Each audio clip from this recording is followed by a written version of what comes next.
Shamisa baba munyika ino shetinotenda tine masango tine muka zvinoyevedza tinotenda tine zvicherwa nezviwanikwa zvinokosha tinotenda makatipa chido chekusevenza isu maZimbabwe tinotenda makatipa rudo tinodanana isu maZimbabwe tinotenda nyika yeZimbabwe nyika ino nyika Zimbabwe makaida baba ilizwe leZimbabwe lelilizwe nyika yeZimbabwe makaida baba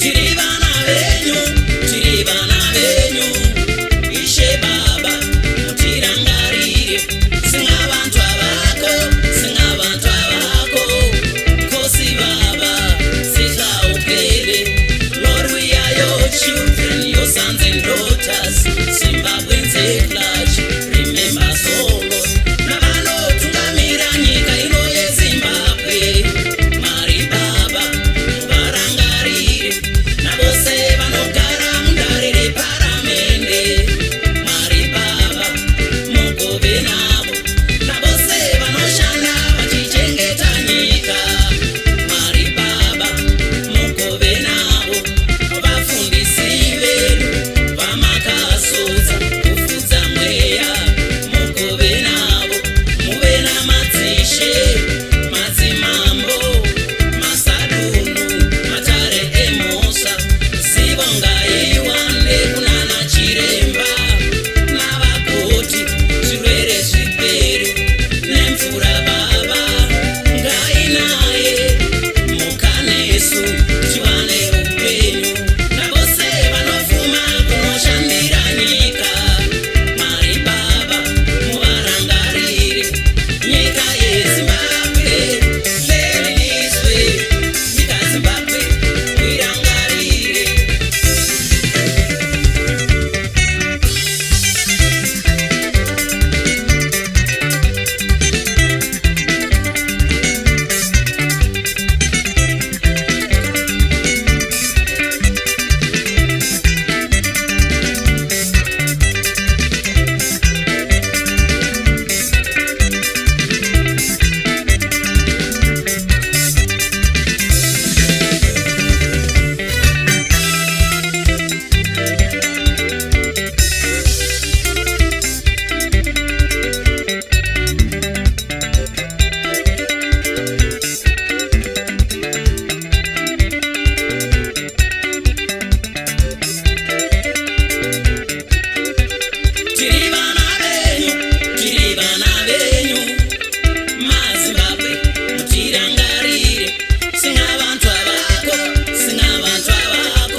heaven. Give us this day our daily bread. Forgive us our trespasses as we forgive others. Lead us not in temptation, deliver us from evil. For thine is the kingdom, the power and the glory.